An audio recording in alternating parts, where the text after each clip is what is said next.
మీరు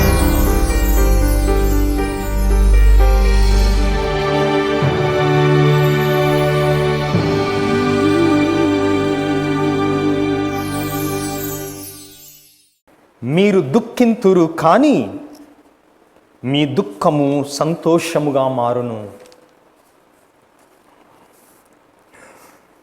ఎంత ఆనందాన్ని కలిగించేటటువంటి మాటలు మనందరికీ కూడా ఈ ప్రస్తుత పరిస్థితుల్లో.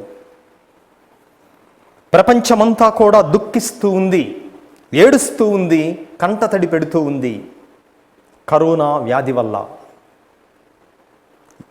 ప్రపంచమే కాదు, కుటుంబ సభ్యులను కోల్పోయినటువంటి లక్షలాది కుటుంబాలు, ఉద్యోగాలు కోల్పోతున్నటువంటి లక్షలాది కుటుంబాలు,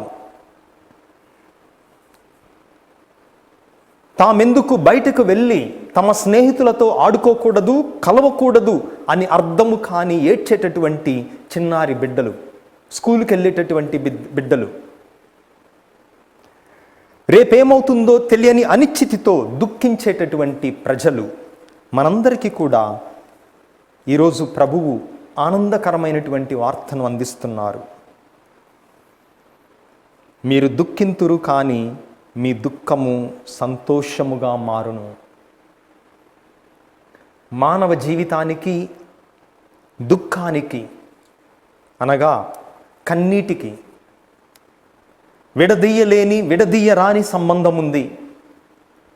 ఒక కవి చెప్తూ ఉన్నాడు, మానవ జీవితం రెండు కన్నీటి చుక్కల మధ్య జరిగేటటువంటి పోరాటం. ఏమిటి రెండు కన్నీటి చుక్కలు అనగా, మనం జన్మించినప్పుడు మనం ఏడుస్తాం, తల్లి గర్భములో నుంచి బయటకు వచ్చినప్పుడు మనం ఏడుస్తాం. మనం కార్చేటటువంటి ఆ కన్నీరు మొదటి కన్నీటి చుక్క. మనం మరణించినప్పుడు మన కుటుంబ సభ్యులు మన కోసం ఏడుస్తారు, అది రెండవ కన్నీటి చుక్క. మానవ జీవితం ఏమనగా ఈ రెండు కన్నీటి చుక్కల మధ్య మనిషి చేసేటటువంటి పోరాటమే. అంటే కన్నీటి నుండి, దుఃఖము నుండి మానవ జీవితం ఎప్పుడూ కూడా దూరము కాదు. అయితే మనం అనుకుంటూ ఉంటాం, కన్నీరు మనకి ఉండకూడదు, మనం ఏడవకూడదు అని. ముఖ్యముగా మగవాళ్ళు ఏడుస్తుంటే ఎంట్రా ఏడిపోది ఆడవాళ్ళలాగా అంటాం. అంటే ఏడ్చే మగవాన్ని మనిషిగా కూడా చూడం, అంటే ఒక పురుషునిలాగా చూడం, ఆడవాళ్ళలాగా చూస్తాం. అందుకే ఏడుపు వచ్చినప్పుడు కొందరు దాక్కొని లోపల కృంగిపోతూ ఉంటారు, ఏడిస్తే నన్ను లోకం చిన్న చూపు చూస్తుంది అని. కానీ ఏడ్చే వాళ్ళని బైబిలు గ్రంథం ఏ విధముగా చూస్తుంది, మనం 3 అంశాల ద్వారా ఈరోజు ధ్యానం చేస్తాం. ప్రభు ఇచ్చినటువంటి వాక్యాన్ని తీసుకొని, మీరు దుఃఖము సంతోషముగా మారును. మీరు దుఃఖింతురు కానీ మీ దుఃఖము సంతోషముగా మారును.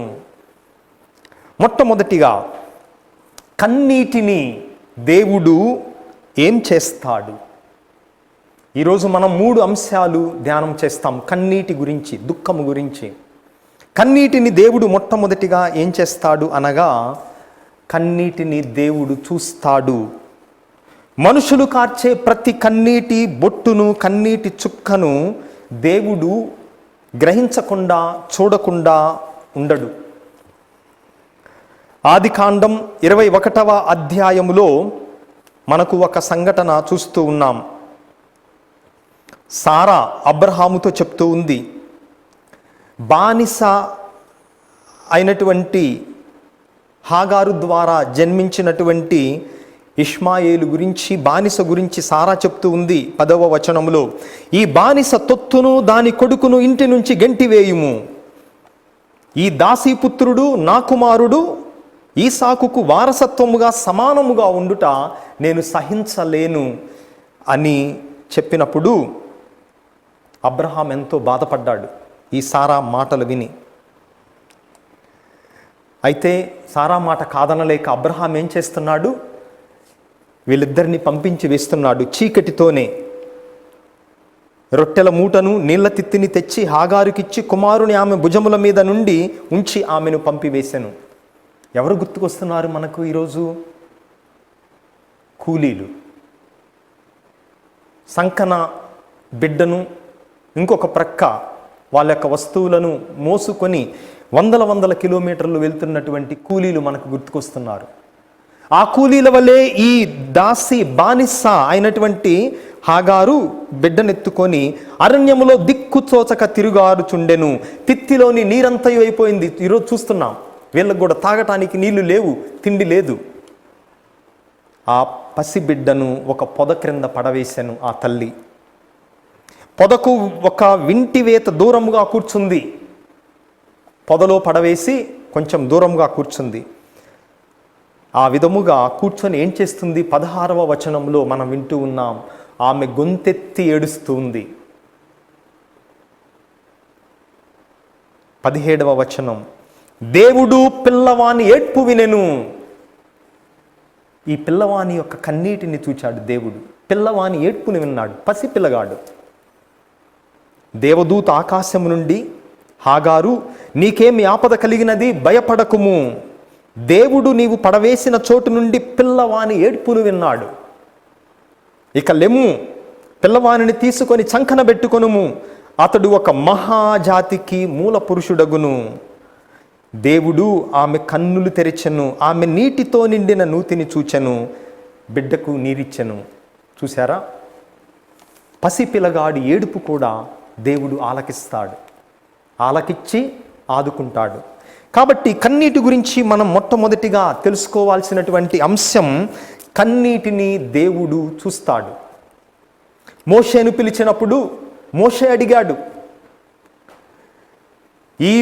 ఈ ప్రజల వద్దకు వెళ్ళమని చెప్తూ ఉన్నావు, ఈ దేవుడు ఎవరు అని అడిగినప్పుడు నేనేం చెప్పాలి అన్నప్పుడు యావే దేవుడు చెప్తున్నాడు, నా ప్రజల బాధలను నేను కనులారా చూచి తిని, వారి కన్నీటిని నేను చూచి తిని, వారి ప్రార్థనలు నా చెవికి చేరాయి, అందుకే వారులను రక్షించటం కోసం నేను దిగి వచ్చాను అని అలనాడు ఇజ్రాయేలు జాతి యొక్క కన్నీటిని యావే దేవుడు చూచాడు, దిగి వచ్చాడు.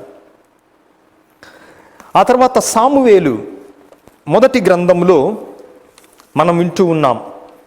సామువేలు మొదటి గ్రంథం 1వ అధ్యాయం 10వ వచనం, అన్న హృదయ వేదనతో కన్నీరు మున్నీరుగా ఏడ్చుచు ప్రభువును ప్రార్థించెను. అయితే ఏమైతుంది? 17వ వచనములో ఏలీ చెప్తున్నాడు హన్నాతో, ఇజ్రాయేలు దేవుడు నీ మనవిని ఆలకించునుగాక. ఆ యావే దేవుడు మళ్ళీ హన్నా యొక్క ప్రార్థనను, కన్నీటిని చూచాడు. అయితే కీర్తనల గ్రంథం మనందరికీ కూడా ఆశ్చర్యకరమైనటువంటి ఒక వాక్యాన్ని తెలియపరుస్తూ ఉంది. 56వ కీర్తన 8వ వచనం, మన కన్నీరు కొద్దిసేపటికి ఆరిపోతాయి. ఎంత కన్నీరు కార్చినా కొద్దిసేపటికి శరీరం పీల్చేస్తుంది గాలి. అయితే దేవుడు ఏం చేస్తాడు? మన కన్నీటిని ఏం చేస్తాడు? కీర్తన 56వ కీర్తన 8వ వచనం, దావీదు మహారాజు అంటున్నాడు, దేవా నీవు నా వేదనలను గుర్తించితివి, నా కన్నీటిని నీ సీసాలో పోసి ఉంచితివి. మనం మర్చిపోతాం, మనం కార్చిన కన్నీరు ఆరిపోతుంది, ఎండిపోతుంది, మర్చిపోతాం. కానీ యావే దేవుడు ఏం చేస్తున్నాడు? మన కన్నీటిని ఆయన ఒక సీసాలో పట్టుకొని ఉంటున్నాడు. అనగా మరచిపోయేటటువంటి దేవుడు కాదు, మన కన్నీటిని చూచి. అందుకే కీర్తన 121 4వ వచనం, ఇజ్రాయేలును కాపాడువాడు నిదురపోడు. 2వ రాజులు 20 అధ్యాయం 5వ వచనములో హెజ్కియా రాజుతో యావే దేవుడు పలుకుతున్నాడు అదే మాటలు, నేను నీ కన్నీటిని చూచితిని. ఈ విధముగా బైబిల్ గ్రంథములో ఎక్కడైతే ప్రజలు దేవుని మీద నమ్మకం పెట్టుకొని కన్నీరు కారుస్తున్నారో, ఏడుస్తున్నారో, దుఃఖిస్తున్నారో, దేవుడు మొట్టమొదటిగా ఏం చేస్తాడంటే ఆ కన్నీటిని చూస్తాడు. మొట్టమొదటిది. రెండవది, ఆ కన్నీటిని చూచి ఆయన పట్టించుకుంటాడు, శ్రద్ధ వహిస్తాడు. మనం కన్నీటిని చూచి దాచుకుంటాం, కర్చీప్తో తుడుచుకుంటాం, లేదా బయట కంటబడకుండా మనం సీక్రెట్గా, రహస్యముగా మనం ఏడుస్తూ ఉంటాం. కానీ యావే దేవుడు, మన దేవుడు ఏం చేస్తాడంటే ఆ కన్నీరు కార్చేటటువంటి వారిని చూచి శ్రద్ధ వహిస్తాడు.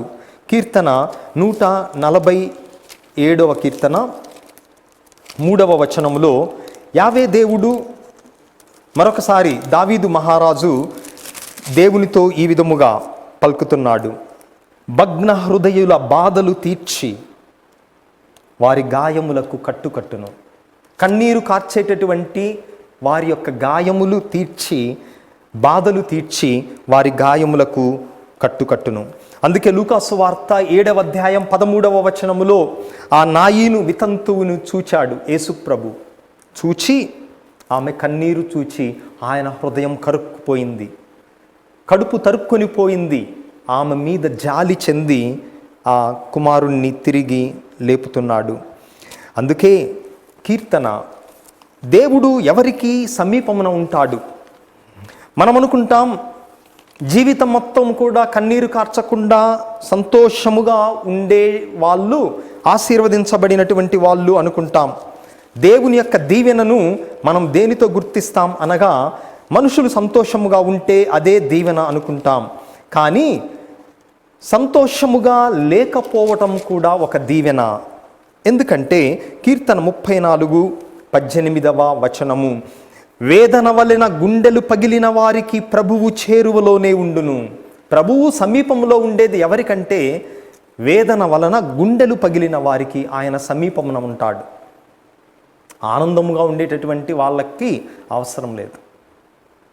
అందుకే కన్నీరు కారుస్తున్నావా, నీవు దుఃఖముగా ఉన్నావా, అటువంటి వారికి ప్రభువు మొరపెట్టినట్లయితే ఆయన మన చేరువలో ఉంటాడు అని మనం గ్రహించాలి. అందుకే రెండవదిగా మనం మొట్టమొదటిగా దేవుడు మన కన్నీరుని చూస్తాడు. రెండవది, ఆ కన్నీరు కార్చేటటువంటి వారి మీద ఆయన శ్రద్ధ వహిస్తాడు. ఇక మూడవది, ఆయన చేసేటటువంటి పని ఈరోజు సువార్తలో మనం విన్నాం. మీరు దుఃఖింతురు కానీ మీ దుఃఖము సంతోషముగా మారును. ఈ కన్నీటిని ఆయన తుడిచివేసి మనకు ఆనందాన్ని ఆయన ప్రసాదిస్తాడు. కొరింథీయులకు రాసినటువంటి 2వ లేఖ 4వ అధ్యాయం 17వ వచనములో మనం ఈ విధముగా వింటున్నాం. మేము అనుభవించుచున్న ఈ చిన్న తాత్కాలిక కష్టము ఆ కష్టమున కంటే ఎంతయో అధికమైన నిత్య మహిమను మాకు సమకూర్చును. మేము పొందబోయేటటువంటి మహిమతో పోల్చినట్లయితే ఇప్పుడు కార్చే ఈ కన్నీరు, ఇప్పుడు అనుభవిస్తున్న ఈ కష్టము, దుఃఖము ఎంతో చిన్నది. అనగా కన్నీటి నుండి ఆయన మనలను ఆనందమునకు తీసుకొని వెళ్తాడు. దర్శన గ్రంథం అనగా దర్శన గ్రంథములో లోకాంత్యము అంటే ఈ లోకమంతా ముగిసిన తరువాత కొత్త దివి, కొత్త భువి ఏ విధముగా ఉంటుంది? ఆ కొత్త భువి, కొత్త దివిలో మనుషుల పరిస్థితి, ఈ లోకం పరిస్థితి ఏ విధముగా ఉంటుందో దర్శన గ్రంథం 21వ అధ్యాయం 4వ వచనములో మనం వింటూ ఉన్నాం. వారి కన్నుల నుండి వెలువడు కన్నీటిని ఆయన తుడిచివేయును. ఇక మృత్యువు కానీ, దుఃఖము కానీ, ఏడ్పు కానీ, బాధ కానీ ఏమాత్రము ఉండబోవు. దేవుని యొక్క రాజ్యములో ఇక కన్నీటికి తావు లేదు, దుఃఖానికి అక్కడ స్థలము లేదు అని ఈ లోకాంత్యము తరువాత ప్రభు రాబోయేటటువంటి రాజ్యం ఏ విధముగా ఉండబోతుందో మనం ఆ మాటల ద్వారా తెలుసుకుంటూ ఉన్నాం.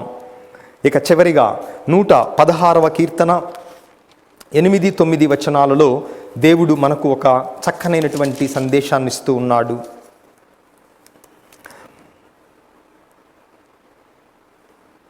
ఆయన నన్ను మృత్యువు నుండి రక్షించెను, అందుకే నా ఆత్మమా నీవు నమ్మకముతో ఉండుము. ఎందుకంటే ఆయన నన్ను మృత్యువు నుండి రక్షించెను, నా కన్నీటిని తుడిచెను, నన్ను జారిపడి పోనీయడాయను. కనుక నేను ప్రభువు సన్నిధిలో జీవవంతుల లోకములో సంతరింతును. అందుకే ప్రియ దేవుని బిడ్డలారా, ఈ 3 అంశాలు ఈరోజు మనం మన హృదయానికి స్వీకరించాలి. కన్నీరు అనేది మానవ జీవితంకి విడదీయనటువంటిది సంబంధం ఉంది. అయితే ఆ కన్నీటిని చూచి ప్రభు ఈరోజు సువార్తలో ఇస్తున్నటువంటి సందేశము, మీరు దుఃఖింతురు కానీ మీ దుఃఖము సంతోషముగా మారును అని ప్రభువు పలుకుతూ, ఆయన మన కన్నీటిని చూచే దేవుడు అని, కన్నీటిని చూచి ఆయన మన మీద శ్రద్ధ పెట్టి ఆ తర్వాత మూడవదిగా ఆ కన్నీటి స్థానములో మన జీవితంలో ఆనందాన్ని ప్రసాదిస్తారు అని గ్రహించాలి. ఈరోజు మనం దివ్య బాల యేసును కొనియాడుతూ ఉండగా ఆయన ఇచ్చినటువంటి వాగ్దానము కూడా అదే. నీవు నన్ను ఆరాధించు, అప్పుడు నేను నిన్ను ఆదరిస్తాను. ఆదరించటం అంటే కన్నీటిని తుడిచివేయటమే. దుఃఖమును తీసివేసి దుఃఖించే సమయములో కూడా మన జీవితంలో దివ్య బాల యేసు ఉండటమే ఆయన యందు మనకున్నటువంటి విశ్వాసాన్ని అధికం చేస్తూ ఉంది. కనుక ప్రభువిచ్చినటువంటి ఈ మాటను మనం స్వీకరించి అతి త్వరలోనే ఈ సంక్షోభం ముగిసిపోవాలని, మానవ జాతి అంతా దుఃఖము బదులు సంతోషముగా ఉండునట్లుగా ఈ దివ్య బలి పూజలో ప్రార్థన చేద్దాం. పితా పుత్ర పవిత్రాత్మ నామమున